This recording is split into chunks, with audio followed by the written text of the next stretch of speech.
This is Dream Vision 7 Radio Network.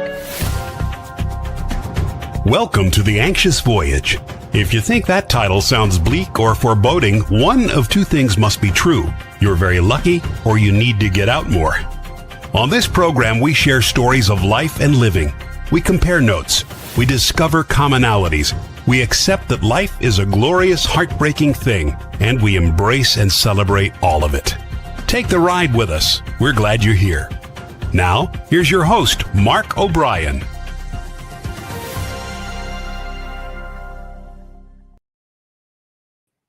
Welcome indeed. Thank you for being with us. We are, again and as always, coming to you from world headquarters in exotic Middletown, Connecticut. I am very happy to welcome my guest today. His name is Bill Whiteside. I'm going to call him a writer. I don't know if Bill will argue with that, but we're about to find out. Bill, welcome and thank you. Thanks so much, Mark. I used to argue with that, but it's been I think I finally finished that evolution, and in no small part due to the encouragement and kindness and support of you along the way as I transitioned from a salesman to a real writer. Thank you. It's kind of you to say that. And so I want to ask you, well, first I want to say that you have a forthcoming book, and we're going to cover that in detail. But based on the fact that it's a history book and that you had the inclination to write it, and I'm guessing at the time you had that inclination, you might not yet have experienced your evolution into considering yourself a writer. What did that feel like? I mean, people talk about the imposter syndrome all the time. And I felt I knew I was a genuine imposter when I started this. I was at the start. I'm over it. Okay. But I was a software salesman. I had my own business. We sold sales forecasting and supply chain management software. And although we didn't know it was supply chain management back then, it was so long ago. And when I was always interested in history, thanks in a large part to my mom. She certainly encouraged and nurtured that with the book she gave me as I was growing up and even as an adult. And just had this fascination with, I started with Abraham Lincoln, then with Winston Churchill, which is a pretty natural evolution, a lot in common there. And I started digging into the story. And I did have an inclination that I wanted to write about this, but the first big jump was my wife and I made a 10-day trip over to England, to the United Kingdom. And Barbara takes care of every detail. I mean, all I have to know is, how many days do I have to bring any long pants? God forbid, will I need a jacket at any point in time? And my only condition for the trip was I wanted the last 3 days to be at the Churchill Archives Center at the University of Cambridge. And they were very welcoming. I made no pretenses about being a historian, but I felt for the entire 3 days like I was looking over my shoulder and waiting for somebody to tap me and say, what are you doing here? You don't belong. But they could not have been more gracious and helpful. And that was then this really became real that, hey, I really have to finish this. And I still had the business for several years after that, but I gradually got more and more involved in the research and the writing. So please tell us about what the book is about and about the specific incident that prompted your curiosity and your writing the book. Sure. Thank you. It's a relatively little known incident. I mean, a lot of people do know about it. Very few people know all of the details that make it so interesting. But Churchill was appointed Prime Minister of Britain on May 10th, 1940. And that was late in the day. And at sunrise that morning, that was when Hitler and his German forces invaded the Low Countries, Belgium, Luxembourg, and then the next day into France. So a lot was going on at the time. And Britain and France were natural allies. They fought together. They had a firm commitment to stay in the war together. And almost all the fighting was done on French soil. and things went very bad very quickly for France. And it became clear that they could not sustain an ongoing battle. And several months before, Britain and France had signed an agreement that neither side would ask for an armistice or peace unilaterally. And the French Prime Minister, Paul Reynaud, asked Churchill for permission to break that. And at first, Churchill outright refused. Then several days later, after another ask, he gave his conditional approval, but he said only and only if France sails its fleet to British or American harbors. And the French completely disregarded that. So then they signed their armistice with Germany about 6 weeks after the invasion. And Churchill's biggest fear then was that the French Navy, especially the biggest and newest ships in the French Navy, will be pulled into the German Navy and used to subdue England, which, of course, as an island nation, was very susceptible to being choked. So he put together plans and worked with his admiralty and other men in his government for how best to subdue the fleet. And it ended up with, on July 3rd, 1940, which was 10 days after the Allies had sailed together as allies, as partners in the war, there was a squadron in a small port in the coast of Algeria, and they were confronted with some options: either surrender your fleet to the British, sail to British or American ports, or you can sink your ships within 6 hours or we'll destroy your ships. And at the end of the day, when the French admiral refused to even negotiate in good faith, and it was just a 10-minute battle, the British fired on their friends and former allies and killed over 1,200 French sailors. And that was the big rupture between Britain and France after that. But as part of the story, almost all of the officers involved, especially below the admiral level, were just horrified at the prospect of having to fire on their former allies. So it was a really intriguing mix of personalities. So the deeper I got into it, the deeper I wanted to keep digging, and then reach the point where I want to share this story with people. And the only way to do that is to write about it. I have a book back here. I'll grab it during the break. It's called The Psychopathic God, Adolf Hitler. And it was written by a gentleman whose name I will remind myself of when I get the book, who thought that there had been historical studies of Hitler written and psychological studies of Hitler written, but none that combined the two. So my question for you is, when you were doing your research for the book, did you get a feel for the thinking of the French leadership? Did they not recognize the potential for Churchill to be right? Well, the question of right or not is another question, but nobody expected, and there were a lot of surprises in the story.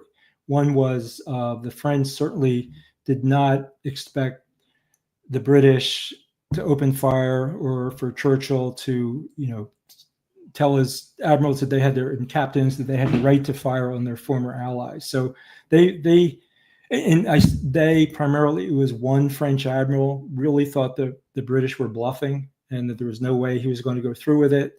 And there was another port where a British and a French admiral really risked insubordination by not following all of the orders that they received, and they were able to work out a compromise that spared their men from bloodshed. But it was uncharacteristic of Churchill in a number of ways. First of all, for anybody to fire on men with whom they fought, but he absolutely adored France and the French people. So he was literally in tears the night before the battle, walking with one of his ministers, Lord Beaverbrook, as they talked about what was going to happen the next day. So it was, there's very little black and white in this story or automatic decisions. And my knowledge of the story changed, my perspective on was this right? Was this person the villain? Was this person the hero? It changed multiple times in multiple ways. And as you know, as you write, you learn. Yeah.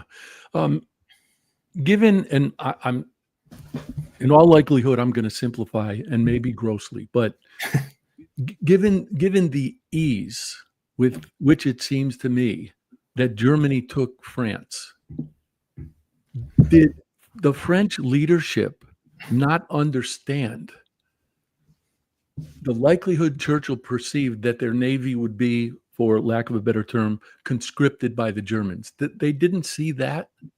They didn't see that partly because the Navy was the one instrument of the French military that was undefeated. I mean, the French Air Force was the portion of it that fought, and a fairly large portion of it never went into battle, was obliterated.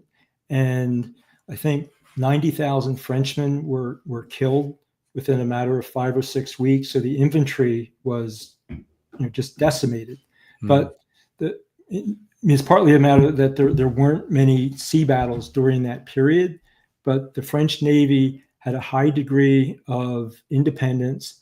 They were led by an admiral of the fleet, Admiral Francois Darlan, who was an admiralissimo. He was absolutely respected by his men. They were absolutely loyal to him. And he had earlier at least suggested that he would take the fleet on his own somewhere, maybe to America, maybe to Britain. So, and one other thing too, they did not believe that Hitler would take over the fleet, but they also had firm instructions in place that if the Germans tried to take over even one French ship, they would scuttle that ship and those ships. So they would commit almost suicide to keep their ships out of German hands. And that story evolved through the course of my book. And they were to a high degree very honorable in maintaining their commitment. Did Churchill know of that commitment? And if so, why did he decide to do or think it was necessary to do what he did? He knew it, and he didn't believe it. First of all, there was a commitment from Hitler in the armistice agreement. The Germans said that they had no interest in the French fleet, and they were not going to absorb it during the course of the war. And Churchill laughed that off. I forget the exact language, but say, ask 7 different countries what's the value of that man's promises. So he didn't trust Hitler. And it wasn't so much that he didn't trust Darlan or the other French admirals. It wasn't that he didn't trust their word. He was skeptical of their ability to keep their word. And he and I mentioned Lord Beaverbrook wondered, how about if Hitler says, if you don't turn over your fleet, we'll burn Marseille today, and we'll burn Bordeaux tomorrow, and in 3 days we'll burn Paris if you don't give us our ships. So he thought that Hitler would apply brutal leverage to get the ships, which in the end he never had to do that. But I would have to say, if he had to, he almost certainly would have. He was capable of that. It was not a stretch of the imagination. Yeah. I'm going to tell you a very quick story. Please bear with me. When my older son, who's about to turn 41, was 3, I took him on a bus to Hartford. There was something going on at what was then the Hartford Civic Center, but I knew that the 2 anchor people, the sports guy and the weather guy from the local station that we watched all the time, were going to be there. So we went and we saw Santa Claus and everybody else. It was the day after Thanksgiving. So we got back on the bus. I said to him, "So, buddy, did you have fun?" And he said, "Yeah." And I said, "You got to see Paul Mayer and Joanne Nesty and the 2 other people from the station." And he said, "Yeah, that was fun. But how did they get out of the TV?" So I'm telling you that because as you were researching the story, and 2 things, if you had any preconceptions about what particular players in the story might have been like, did those change And to what extent, almost like, you see people on TV, you think you know them. Did you come to feel like you knew them to some extent, or maybe better than you thought you would?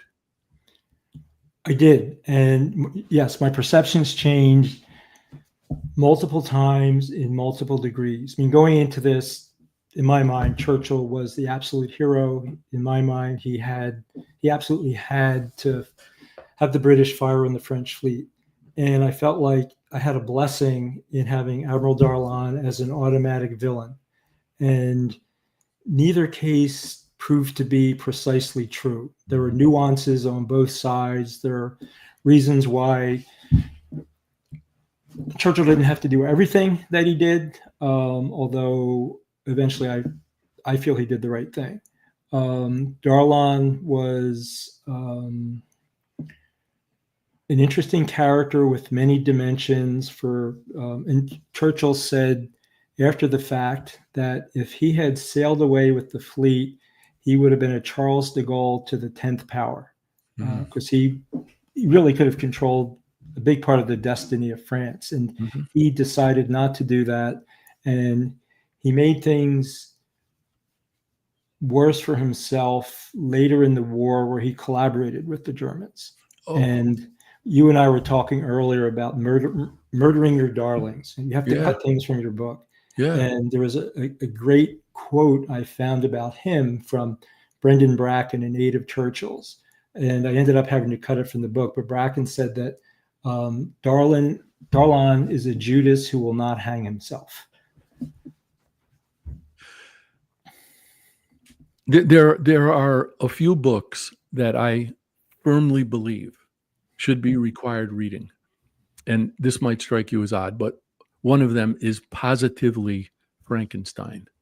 And the reason I believe that is, one of the lessons from that book is we have to live with the monsters we create. And I wonder what that realization must have been like for Darlan. Yeah, it had his role within France changed completely. He was officially the number 2 person in France. I mean, Marshal Philippe Pétain led Vichy France after they signed with Germany. Darlan was his people referred to him as his Dauphin. He was the number 2. He had about 8 different minister titles in the first year after the armistice. He was at the top of the heap, but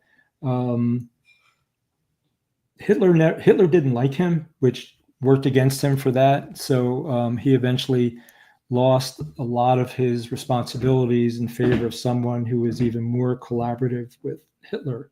And there was a point later in the war where the Allies needed Darlan to help them. And he happened to be in Algeria, where his son was perceived to be about to die from polio.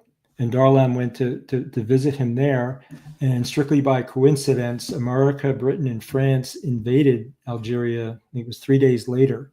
So there was only one man who could prevent the local French forces from fighting the Allies, and that was Darlan. And there was a thing called the Darlan deal, which is highly controversial. And he was the one man who, at that point in time, he saved hundreds, maybe thousands of American, British, and French lives. But then, as I mentioned later in the book, he turned again after that. So he's a fascinating character. So this might get into psychology a little bit, and I'm highly unqualified for that. 2 of us. What do you think would compel him to collaborate? Was it bitterness or indignation that he might have received from his own people? It was that he received from the British. He felt a strong, very deep sense of betrayal that his brothers in arms in the Navy, and Churchill in particular, who he despised after that, did not believe his word. He felt that he had given his word of honor that, number one, I'll never turn my fleet over. And number two, if we are pressured to give up our ships, we will sink our ships before Germany takes them over. So it was a deep, deep sense of betrayal. And he also saw an opportunity. He expected, too, that Britain would be conquered within 2 months after France fell. He felt that either Britain would be conquered or they would be forced to reach their own armistice agreement with Germany. So it would be foolish to give up his ships to a country that was, about to lose their portion of the war. And he also wanted to ensure that France became, I think the term he used was Germany's favored vassal state. Darlan did. Yes. And he was not alone. There were other people in the government who wanted that. So that suggests to me, well, and this starts to get really thick because I don't know what anybody, in Western Europe, I don't know what anybody's perceptions of what the United States might do or might not do. But it seems to me that in that notion of vassal state, they were pretty much resigned to the idea that Germany was going to constitute most of Western Europe. Is that fair? Yes. And there was a quote from Darlan, again, I don't have the precise words, but it was something like, I don't expect Germany to rule the world forever, but will be for a very long time, which, today from our perspective is unthinkable, but that was the mindset. And Hitler was at his peak of confidence at that point in time. He had just, really wiped out France and subdued them so quickly. And also, Britain was extremely weak. There's the famous Dunkirk evacuation where about 350,000 men, including 100,000 Frenchmen, were evacuated. But a smaller part of that story was most of the large British weapons were left behind. They just took bodies across in those small ships, but most of the tanks, most of the heavy guns were lost in France and Germany. So Britain at that time was severely disadvantaged as a fighting force. I would like to take our first commercial break right now. Seems like a perfect spot to do it. So we will be back in 3 minutes. As Sal Marciano used to say on ESPN, keep it where it is. Let's do it. Thanks. Everybody has a story. Everyone's story deserves to be told, and the only bad stories are the ones we don't share. That's why Mark O'Brien created The Anxious Voyage. It's Mark's conviction that every story deserves to be shared, and his purpose is to give people in all walks of life from any circumstances a chance to tell their stories. The Anxious Voyage is now on syndicated Dream Vision 7 radio network every Monday at 1 a.m. and 1 p.m. Eastern Time, with live broadcast every first and third Monday at 1 p.m. Eastern. Please tune in, please join Mark, and please share your stories.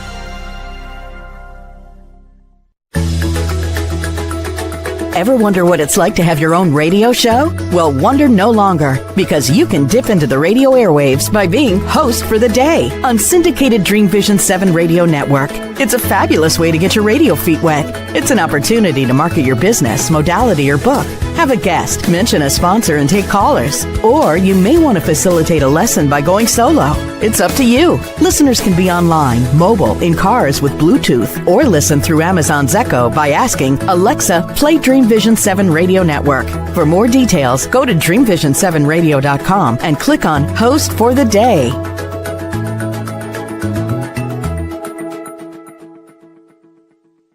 You can't establish your brand's authority without a voice. That's why, since 2004, O'Brien Communications Group, OCG, has been helping companies establish their authority, find their brands, distinct voices, and position their brands effectively and persuasively. So effectively that 9 of OCG's clients have been acquired by other companies. OCG's business model emphasizes efficiency and results, not hourly billing, markups, and media commissions. That ensures OCG's advice is unbiased and its clients aren't at financial risk. If you're ready to find your voice and use it to tell your story, OCG is ready to help.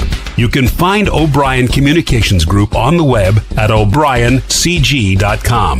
That's OBRIENCG.com. Or call 860-944-9022. Calling all authors. Have you been considering an audiobook? Well, look no further. Come take advantage of Dream Vision 7 Radio Network's unique in-house audiobook production, which includes benefits and bonuses from our radio station. Let our knowledgeable staff guide you to create the audiobook you've always dreamed of without breaking the bank. Check out our full one-stop service from A to Z, including the ACX process. Schedule a free consultation by calling 508-226-1723. That's 508-226-1723. Or go to dreamvision7radio.com. This is Dream Vision 7 Radio Network, uniting mankind with universal love. Our shows are created from the heart, bringing each listener to a place of divine enlightenment.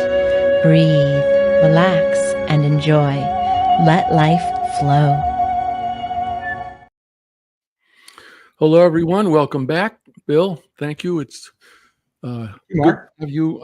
I wanted to fulfill my promise. This is the book I was telling you about, published, written by Robert G. L. Waite. I'll have to check it out. Right, 1977.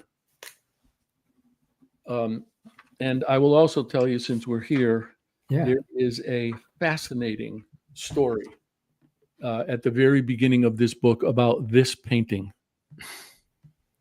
Was that done during Hitler's life? Yes, it was. And did he like it?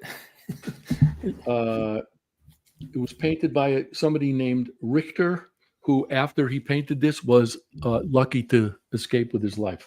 Okay, that tells me if he liked it or not. I want to actually revisit a couple of things. At one point, when you were talking about your mindset going into the book, you said that you had considered Churchill to be the absolute hero. And when you said that, I wrote that phrase down because I wonder if anybody could be any such thing. And I think there were probably people maybe in the mid-30s who probably considered Hitler to be that for Germany. And I'm sure there were other historical figures you encountered in your research that had, at one point or another, been considered by someone to be an absolute hero. What bigger lessons might we take from that?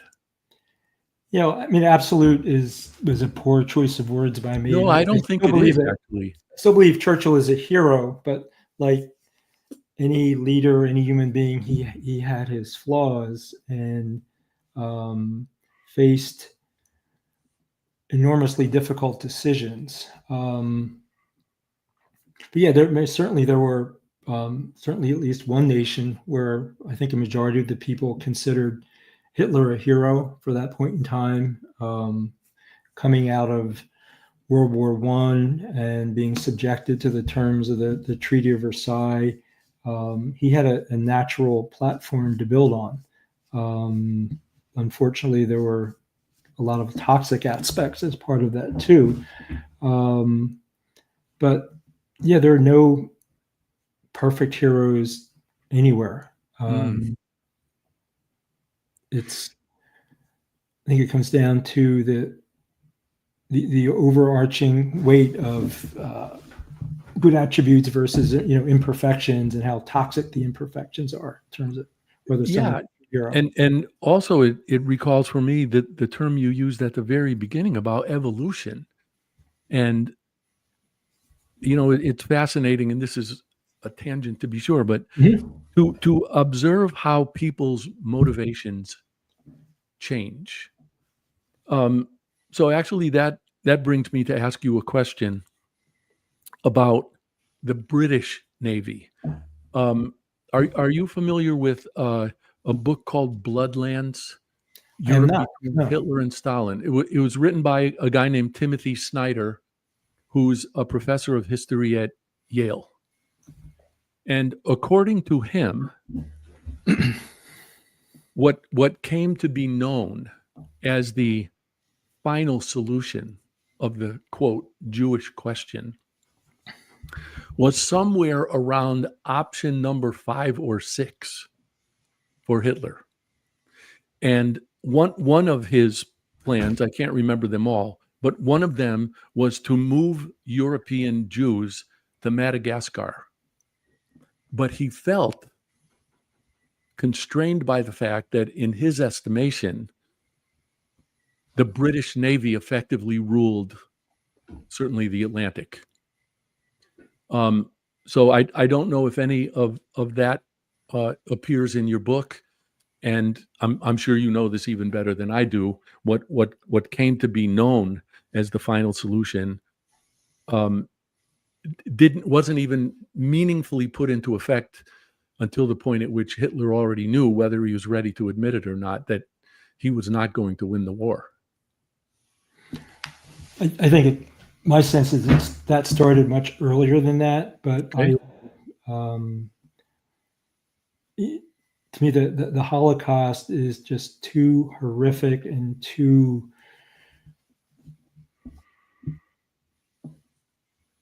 involved for me to claim any expertise in that. I have a fairly narrow focus, so I'm with you there. Touching it briefly where it's applicable, but I'm not the best person to ask about that. Okay, and on that subject, I will tell you that my sister and her husband, the former naval officer, actually lived in D.C. for a while, and I could not bring myself to go to the Holocaust Museum. That actually, as I think about it, that might be cowardly, but I felt in no way prepared to contend with that. I'm sure it would be just humbling and just yeah. Okay, so one of the things that I haven't asked you is, what is the title of your forthcoming book? Thank you. It has a short title and a massive subtitle. We've gone through several iterations of the title to make sure we cover everything and tell the story of the story. But the operation where the British were going to seize or destroy the French ships was called Operation Catapult, and Churchill had a real thing for virile operation names. So the title is Operation Catapult, and the subtitle is Winston Churchill and the Royal Navy's attack on the French fleet at Mers el-Kabir. And Mers el-Kabir is the very small port in Algeria where this portion of the French fleet happened to be sitting. So if you remember Operation Catapult, that's great. Is the designer of the cover of that book getting extra pay for having to work? So. I hope so. That's out of my hands, but yes. Work the subtitle in. Yeah, that. I don't envy them for having to do that. So I will tell you that before we came on today, I pretty much scoured the house because I read your other book, which I also want to talk about. Everybody knows a salesman can't write a book, and I couldn't find it. And then my wife reminded me that I gave it to my brother-in-law. Well, I want to say I lent it. Whether I'll ever see it again, you never get books back. No, you don't. I'll send you another copy. Please do tell us about that, because I couldn't put it down. Thank you. And we talked. You mentioned at the beginning that in your estimation, I have been supportive of you as a writer. I learned such a great deal from you out of that book. So please tell us how that came to be. Some of the things that you translated from your research into that book, and what you might have learned about yourself as a writer. Thank you. That was such a fun book to write, and In a way, it was my second book. So I wrote and published my second book first, because it's about how I learned to research and write this new book about Winston Churchill and the clash at the beginning of the war. But it was at a point when I've always written to some degree. Even when I was a salesman, I would write to support our products, support our business, and I tried to make them as the papers and articles I wrote as interesting as possible. And I was at a point where I had this book roughly outlined, maybe some crude beginnings of the book, but I was really immersed in research and wasn't doing a lot of writing. And I'm sure you feel the same thing. You reach a point where we really enjoy writing, and I missed writing. Yeah.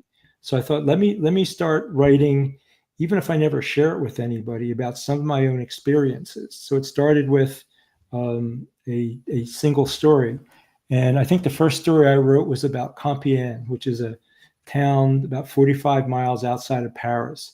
And that was where Britain and France signed their armistice agreement at the end of World War I. And Hitler made France sign the World War II armistice at that same site in the same rail car where Germany had been subjected 22 years before. And it was just a completely moving day, with also an element of the Holocaust. It was a departing point for some trains that went to concentration camps, which I learned that day. So I started writing that story that night when we were in Paris, and worked on it and shaped it. And then I had other ideas that I wanted to write about. Started reading about all of these different naval officers and men in government who were fascinating in different ways. And Churchill had started a dining club in London called the Other Club. And supposedly it was after he and a friend were blackballed from another club they wanted to get into. And one of the few rules for the Other Club was you had to be someone with whom it would be agreeable to dine. So I wrote a chapter in Everybody Knows called 11 Men with whom it would be agreeable to share a pint of beer. And and Darlan's in there because, as evil as he was, he would be fascinating to talk to. John Colville, who was Churchill's private secretary, who has written just a wonderful diary that just about everybody who writes about Churchill depends on to some degree. So that was a blast writing about that. I spent a lot of time in used bookstores doing my research and finding books. So I talked about the joy of used bookstores. And I was, again, still working full time while I was doing this. And I'd read a book about the Versailles Treaty. And I thought I was just going to read 3 or 4 pages about some details I wanted, really about Compiègne in that book. And I ended up reading all 500 pages in the book. And so I wanted to find out, had the author written other books? And I found out he'd written 2 other books, but what really got me was he was a businessman. He was working full time, and he started writing these books on the side, which was exactly what I was trying to do. And I read, he was a Dartmouth grad. Unfortunately, he passed away, but I was able to get in touch with his daughter, who's his literary executor. And there's a nice profile of him in the Dartmouth magazine. And it ends with a quote from him saying, "Everybody knows a salesman can't write a book." And I wasn't going to. So that right then I knew I had my title when I read that. So it turned out it was a collection of different stories. And I've been fortunate in a lot of ways along this process. And at a Churchill conference, I got to meet historian Paul Reed, who worked with William Manchester to finish the 3rd volume of the Last Lion trilogy. And when Manchester asked Paul to work with him, he was horrified at the idea. He said, I'm a newspaper writer. I can't write a work of history like this. And Manchester said, you've written stories your entire life, and a book is really a collection of stories. So that hit with me too. So this collection of stories, I shaped in different ways. It certainly made me a better writer, having to think through different stories in different ways. I rewrite voraciously. The first draft of anything is just embarrassing, but the real fun is having a problem you have to solve when you're writing and going back and working on it and polishing it. So that book, it made me a better writer. It also made me a more confident writer, which helped. So I knew I could do this after writing that. We have to take our second break. I wish we didn't, but we're going to. And I want to pick up when we come back with what you were just saying about writing. Okay. So please stay with us. We will be back in 3 minutes. Are you ready for the quantum age? Humanity's next step in evolution? Dream Vision 7 Radio Network invites you to the extraordinary platform of evolutionary voices for the quantum age. Let's explore. Learn more about this upcoming age where we bridge science with spirituality, Where potentiality meets reality. where we take compassion into action. Our trailblazers and visionaries will ask the whys, the what ifs, while igniting continuous possibility. Come along with us into an age beyond what we know today, where we can grow together in unity consciousness. Experience evolutionary voices for the quantum age, Monday through Friday at 8 a.m. and 8 p.m. Eastern on DreamVision7Radio.com.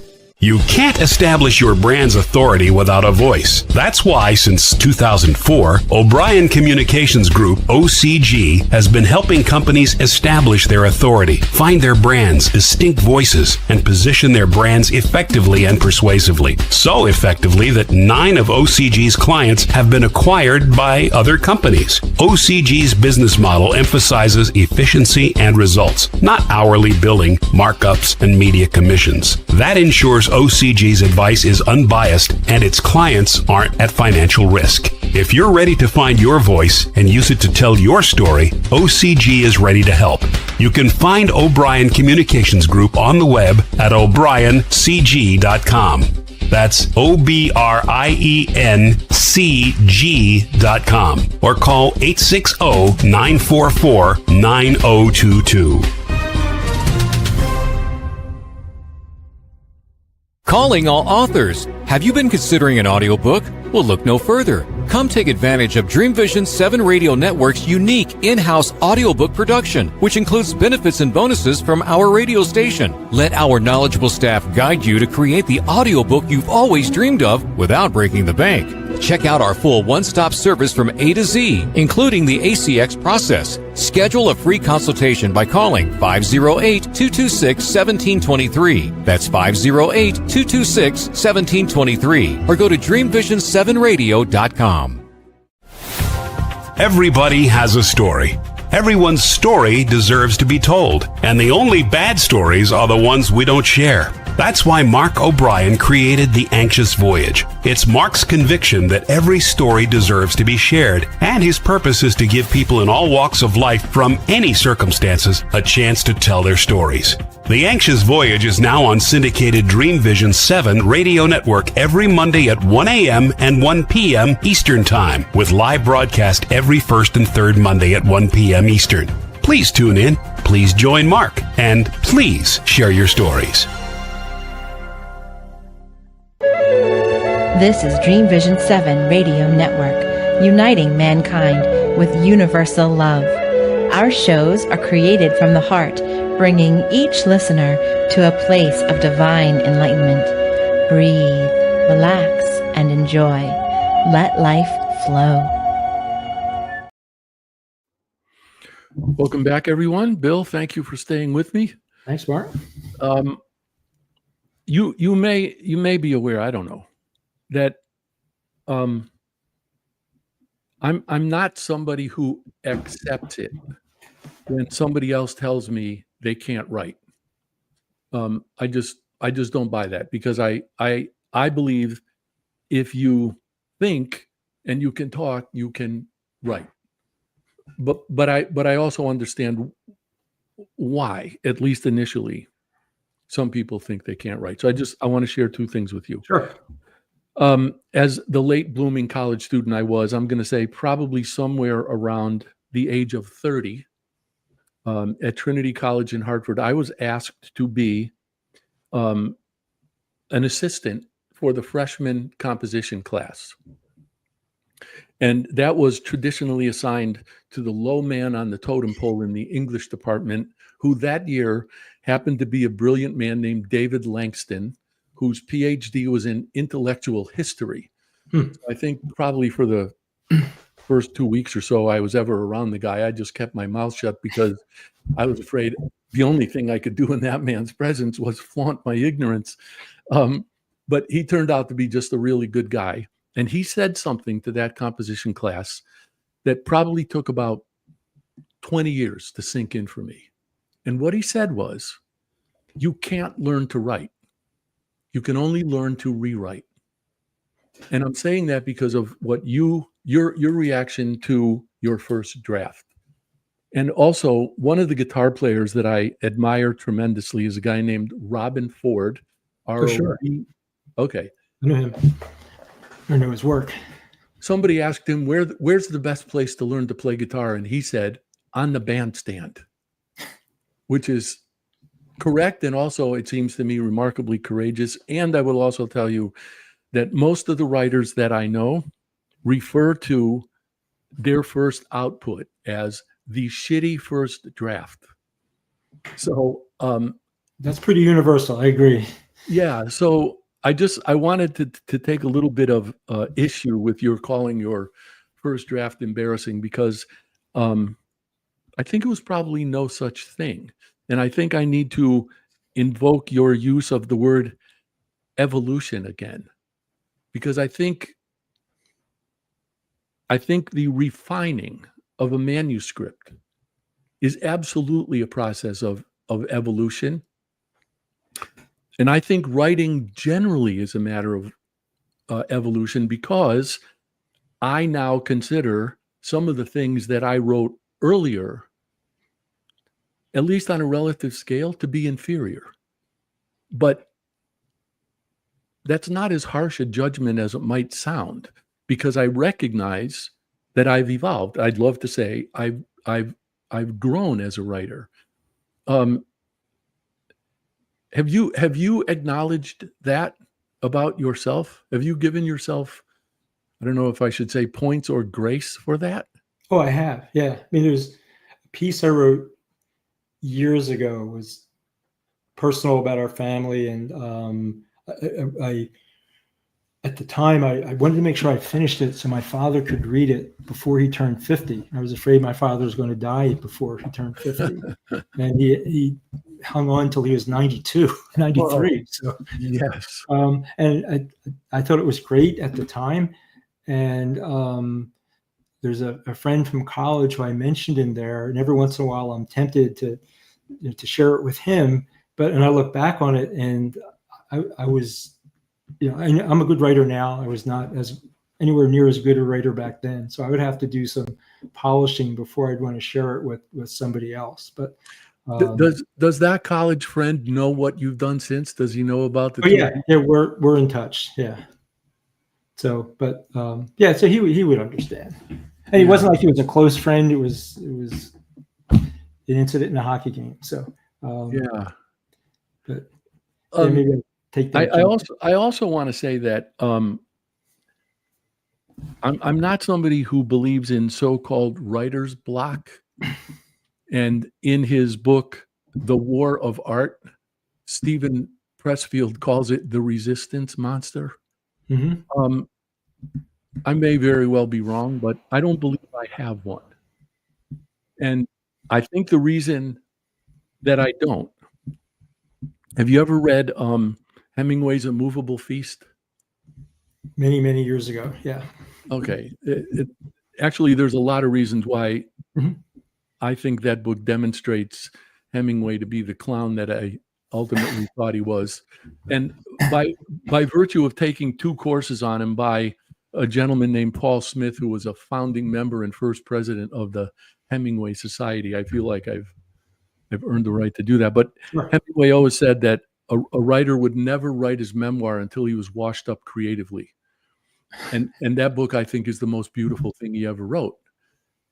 But you may remember that he was recalling days when he would go to the room in which he wrote and feel like he was unable to. And he said he would stand in the room looking out over the rooftops of Paris and thinking to himself, you've written before, you'll write again. Just write one true sentence. Write the truest sentence that you know. That's Hemingway. Yep. And I feel like, and I'll tell you, one of my favorite things is to come to my desk first thing in the morning, nothing but coffee, and just write. And if I'm not sure what to write, I write the truest sentence that I know, and then something always transpires from there. Do you feel like that at all? I do, but I was going to ask, do you find that's the best time for you to write, early in the morning? Or is there the best time? Sometimes. If you had asked me that question some years ago, I would have said yes, without a doubt. Mm-hmm. And so I guess there are two surprising aspects to that. One, that I'm not always as capable first thing in the morning as I used to be. But two, I'm at times more capable later in the day than I ever used to be. Okay. And I don't know why. Yeah, for some reason, I feel most capable in the morning. And I love those days where I end the day stuck on something. I wouldn't call it writer's block, but this is just not making sense. I hate the way I have phrased this. I know there's a better way. And I love that feeling of starting the day saying, I have this broken paragraph, this broken sentence, and I'm going to start the day by fixing it. And I find I'm best able to write those fixes early on. I'm going to say I agree with that. And I will also add that on those nights before the mornings in which I know I have to get up and do that, I sleep better. Just knowing that makes sense. Yeah, knowing that that's there. And I want to share with you, I read an interview once with Ray Bradbury, and the interviewer was asking him how he developed his storylines or plotted his storylines. And he said, I don't, because it's not my job. And the interviewer said, well, then what in the world is your job? And he said, my job is to create characters real enough that they're just going to do what they do. And I really don't have all that much to do with that. So believe this or not, that's how my graphic novel got written. I felt like I knew those characters, and I was a much more ardent road cyclist than I am now. So I'd get to a point where the characters had done what they were going to do, and I had no idea what they were going to do next.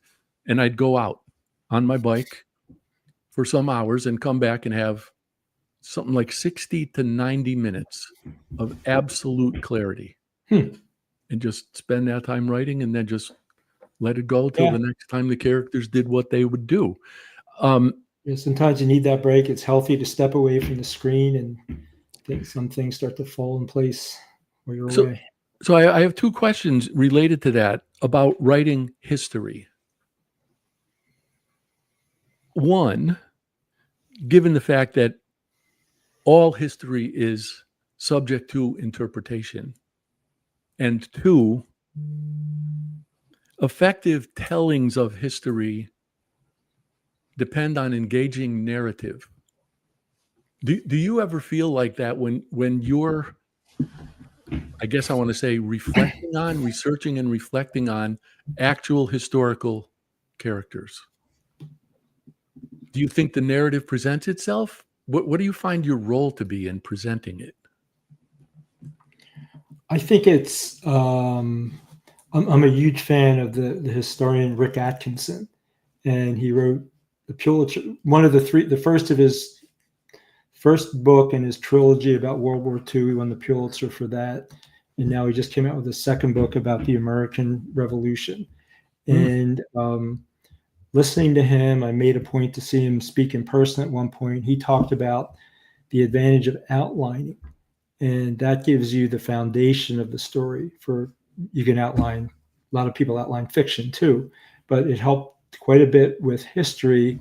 But then I saw in a recent interview, he used the term flecks of gold. He digs into his research to find these flecks of gold that bring the story or the characters in the story to life. So I've tried to emulate and embrace that model where you have the outline of the story.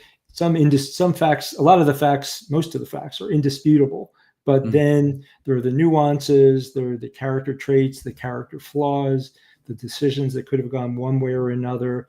That's what really makes the writing and the telling and the sharing of the story so much fun. There's a notion that the more one learns, what one doesn't know. So I wonder, in writing history, do you ever come across a moment when you think, I'm going to have to draw a line somewhere, because otherwise I just could keep digging and digging and digging. And how do you do it? Absolutely. And I am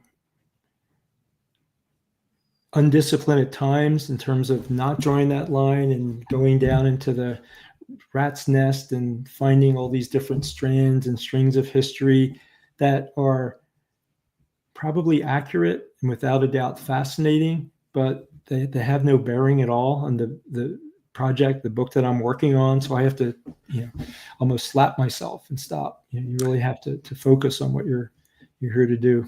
I'm going to ask you another question. It may actually be the last one before we tell people how to get a hold of you. You mentioned before we went on the air that in word count, your manuscript is somewhere about 50% of what the initial manuscript had been? Maybe 60%. Yes. Yes. Okay.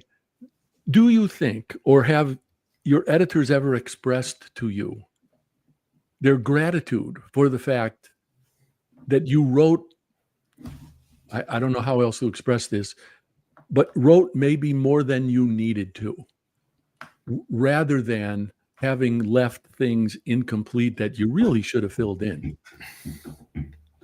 Nobody's shown any gratitude for that. It was more that, hey, you were aware enough and use the term humble enough to accept that, hey, that's not what people want to read, that it might be an interesting fact to you, but it does nothing for the book. My favorite unnecessary fact and irrelevant fact is that the Swiss Army has no generals except during a world war. Wow. And I live for facts like that, but that does nothing for my book.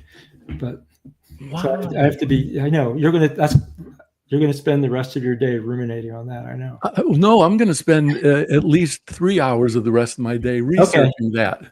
That's just an amazing thing. I have to avoid nitty-gritty details like that. Okay, or leave it to somebody else to decide they're not important. I mean, I'd rather have them in than not. So please tell people how they can find you, Bill. I know you have a website. I know you have a newsletter. And if folks are interested in that will keep them apprised of the progress on your book, which is going to be published by the U.S. Naval Institute Press. And you're hoping late this year, perhaps early next year. Yes. The best place is my website you mentioned, which is perfectlytruestory.com. So it's 3 words compiled together, perfectlytruestory.com. I have a newsletter archived there. So people are interested, like, can this guy really write?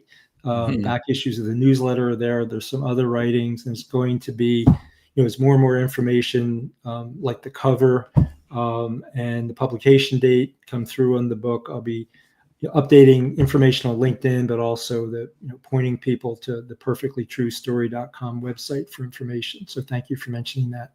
Okay, you're welcome. And for people who do visit the website, they can subscribe to your newsletter. Yes. Yep. There's a sign-in block there. It's, obviously no cost. Try to publish it the first Monday of every month. You can unsubscribe at any time, but it's my job to keep you interested and keep it varied, not just focused on one channel. So it's something about Churchill, something about writing next month, something about an encounter in France this last month. So try to keep it interesting as we go from month to month. Bill, thank you. I'm so glad you were here with me today, my friend. And I'm going to reserve the right to ask you to come back again when you're working on your next book. Oh, I would love that. Thank you. Okay. Do you All right, know? I've enjoyed this. Thank you for having me on. All right, you're very welcome. And to everybody who was good enough to join us today, thank you for doing Yes. so. Thank See you. you in 2 weeks. Take care. Thanks again, Okay, Mark. Bye-bye. Bye. Thank you for tuning into The Anxious Voyage, the program dedicated to sharing stories, helping people, and celebrating life. You can see and listen to The Anxious Voyage on syndicated Dream Vision 7 radio network every Monday at 1 a.m. and 1 p.m. Eastern Time, with live broadcast every first and third Monday at 1 p.m. Eastern. If you have a story to tell, or if you know someone who does, please email the host, Mark O'Brien, at mark@o'briencg.com. In the meantime, please remember, the only bad stories are the ones we don't share.